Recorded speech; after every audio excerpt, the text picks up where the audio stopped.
دوستو، فرعون مصر کا بادشاہ اور خدائی کا دعویٰ کرنے والا ایک منکر اور سرکش انسان تھا۔ اس کا اصل نام ولید تھا۔ اس کا نام تاریخ کے ان ملعونوں اور بدبخت لوگوں میں سر فہرست ہے جنہوں نے اللہ سبحانہ و تعالیٰ کی وحدانیت کا انکار کرتے ہوئے اپنے خدا ہونے کا دعویٰ کیا۔ اپنی اطاعت سے انکار کرنے والوں اور اللہ تعالیٰ پر ایمان لانے والوں پر مظالم کے پہاڑ توڑے اور ان کا قتل عام کیا، اور اللہ تعالیٰ کی ناراضگی اور عذاب کو دعوت دیتے ہوئے رہتی دنیا کے لیے نشان عبرت بن گیا۔ آج کی اس ویڈیو میں فرعون کی بیوی یعنی حضرت آسیہ علیہ السلام کے ایمان لانے کا واقعہ آپ کے ساتھ شیئر کرنے والا ہوں۔ حضرت آسیہ علیہ السلام اپنے ایمان لانے سے پہلے بھی ایک نیک اور خدا ترس انسان تھیں اور ایک سچے عقیدے اور حق کی روشنی کی تلاش میں رہتی تھیں۔ شاید یہ اللہ تعالیٰ کا حکم تھا کہ وہ وقت کے جابر اور سرکش حاکم کی اہلیہ تھیں۔ یہ وہ دور تھا جب موسیٰ علیہ السلام نے بنی اسرائیل کو کفر اور نافرمانیوں کا راستہ ترک کر کے ایک اللہ کی وحدانیت کا اعتراف کرنے اور اس کی عبادت کرنے کی دعوت و تبلیغ کا سلسلہ شروع کیا۔ جب فرعون کو موسیٰ علیہ السلام کے لوگوں کو ہدایت کا راستہ دکھانے کے معاملے کی خبر ہوئی تو اس نے لوگوں کو ایک بڑے میدان میں جمع کیا اور اپنے چند ماہر اور تجربہ کار جادوگروں کو میدان میں اتارا تاکہ وہ اس کی طاقت کے کچھ ایسے مظاہر لوگوں کو دکھا سکیں جن کے سامنے موسیٰ علیہ السلام بے بس ہو جائیں اور لوگ ان کی تعلیمات کا اثر قبول نہ کریں اور انہیں نعوذ باللہ جھوٹا اور جنونی تصور کریں۔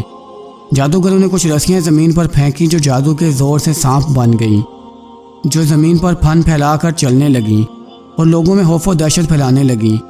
حضرت موسیٰ علیہ السلام نے اس کے جواب میں اپنا معجزاتی عصا زمین پر مارا، جس کے زمین پر پڑتے ہی زمین سے ایک اژدہا نکلا جو دیکھتے ہی دیکھتے ان سب سانپوں کو نگل گیا۔ جادوگروں نے یہ منظر دیکھا تو فوراً حضرت موسیٰ علیہ السلام کی دعوت کو قبول کر لیا اور ان پر ایمان لے آئے۔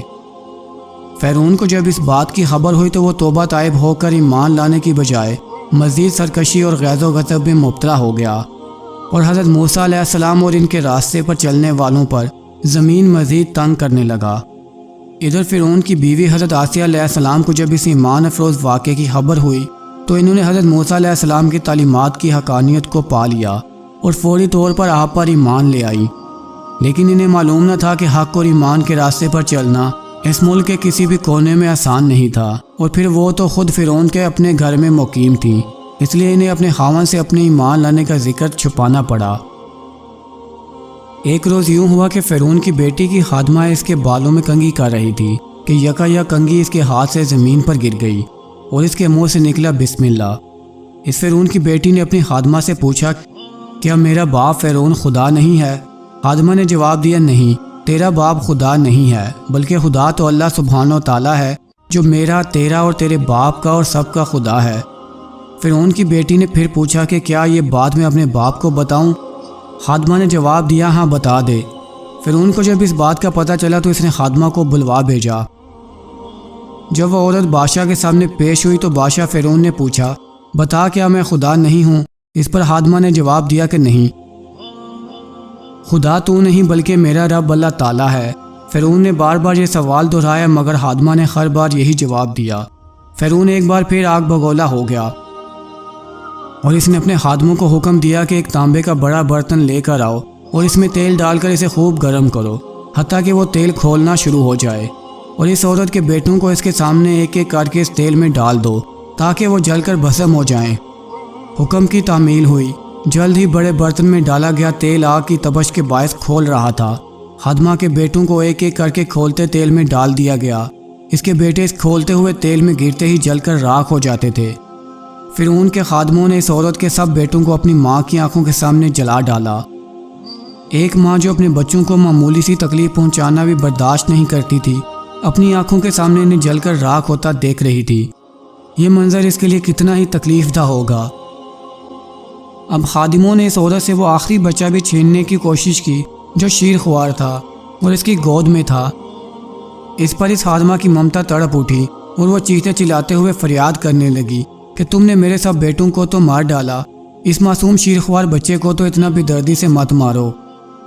قریب تھا کہ وہ مظلوم خادمہ اپنے بچے کی جان بچانے کے لیے اپنے عقیدے سے پسپائی اختیار کر لیتی، لیکن اللہ تعالیٰ کے حکم سے اس شیر خوار بچے کو زبان عطا ہوئی اور اس نے یہ روح پرور الفاظ کہے، اے ماں غم نہ کر، اور انہیں آگ میں ڈال لینے دے۔ بے شک دنیا کا عذاب آخرت کے عذاب سے کہیں زیادہ ہے۔ اور یوں اللہ پر ایمان لانے کی سزا کے طور پر اس خادمہ کے سارے بیٹوں کو فرعون صفاقی سے اس کی آنکھوں کے سامنے قتل کروا دیا۔ پھر فرعون نے اپنی بیوی حضرت آسیہ علیہ السلام کو اس واقعے کے بارے میں بتایا کہ کیسے اس نے کسی اور خدا کا دعویٰ کرنے والی خادمہ کے بیٹے کو اس کی آنکھوں کے سامنے زندہ جلایا۔ حضرت آسیہ علیہ السلام جو اب تک اپنی ایمان لانے کی بات اپنے خاوند سے چھپائے ہوئے تھی، یہ بات سن کر کانپ اٹھی اور بلند آواز میں کہا، تجھے بربادی آ جائے۔ وہ کون سی چیز ہے جس نے تجھے اللہ تعالیٰ کے سامنے سرکشی اور گمراہی کے لیے اکسا رکھا ہے؟ یہ الفاظ سن کر فرعون حیران ہو گیا اور اس نے پوچھا، کیا تجھے بھی اس آدمی کی باتیں سننے کے بعد کسی جنون نے آن گرا ہے؟ اس پر حضرت آسیہ علیہ السلام نے جواب دیا، یہ جنون نہیں ہے، وہ آدمی اللہ کا نبی ہے اور اس کی باتیں برحق ہیں۔ اس ساری کائنات کا مالک اللہ تعالیٰ ہے۔ اپنی بیوی کے ایمان لانے کا انکشاف ہونے کے بعد فرعون پہلے تو انہیں لفظی حملوں اور طعن و تشنیع کی اذیت دیتا رہا اور اپنے عقیدے سے باز آ جانے کے لیے دباؤ ڈالتا رہا۔ پھر اس نے حضرت آسیہ علیہ السلام کی والدہ سے کہا کہ وہ اپنی بیٹی کو منع کریں۔ حضرت آسیہ کی والدہ نے بھی علیحدگی میں اپنی بیٹی سے بات کی اور انہیں فرعون کی بات مان لینے کو کہا، لیکن آپ نے حق کا راستہ چھوڑنے سے صاف انکار کر دیا۔ فرعون نے حضرت آسیہ علیہ السلام کو سمجھانے میں ناکامی پر انہیں جسمانی اذیت دینا شروع کر دی، یہاں تک کہ ایک مرتبہ حضرت آسیہ کے ہاتھوں میں کیل گاڑ کر انہیں کھلے آسمان کے نیچے اس طرح لٹا دیا گیا کہ تپتے ہوئے سورج کی شعاعیں براہ راست ان کے چہرے پر پڑتی تھیں، لیکن ان کا عقیدہ ایمان غیر متزلزل رہا۔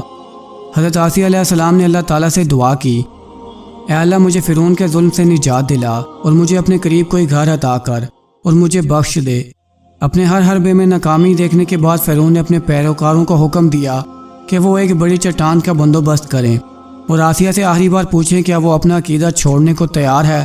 اگر وہ ہاں کہہ دے تو وہ اسے عزت کے ساتھ گھر واپس لے آئیں کہ وہ میری بیوی ہے، اگر نہیں تو اس چٹان کے نیچے اس کو کچل ڈالیں۔ ایسا ہی کیا گیا۔ حضرت آسیہ کو ایک بڑی چٹان کے قریب لا کر ان کے خدا کے بارے میں پوچھا گیا۔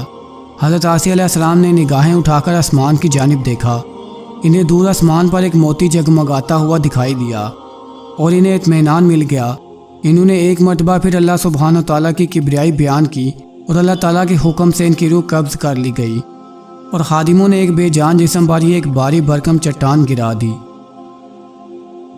دوستو، جب کوئی اللہ کی توحید کے لیے اللہ کے راستے میں ڈٹ جاتا ہے تو بعض اوقات اللہ تعالیٰ اپنے مومن بندوں اور بندیوں کو دنیا میں ہی عجب نظارے کروا دیتا ہے۔ حضرت آسیہ کو بھی رب کریم نے دنیا میں ہی جنت کا محل دکھلا دیا، فرشتوں کے پروں کو ان پر سائبان بنا دیا، قرآن میں رہتی دنیا تک ان کے ذکر کو دائمی بنا دیا۔ حضرت آسیہ کے اس عظیم کردار کو تمام مومنوں کے لیے ایک مثال قرار دیا گیا ہے۔ قرآن کریم میں ارشاد ہے، اللہ تعالیٰ فرعون کی عورت کو مومنوں کے لیے بطور مثال بیان فرماتے ہیں۔ اللہ کے حضور دعا ہے کہ اللہ تعالیٰ تمام مسلمانوں کو حضرت آسیہ جیسا پختہ ایمان اور استقامت عطا فرمائے۔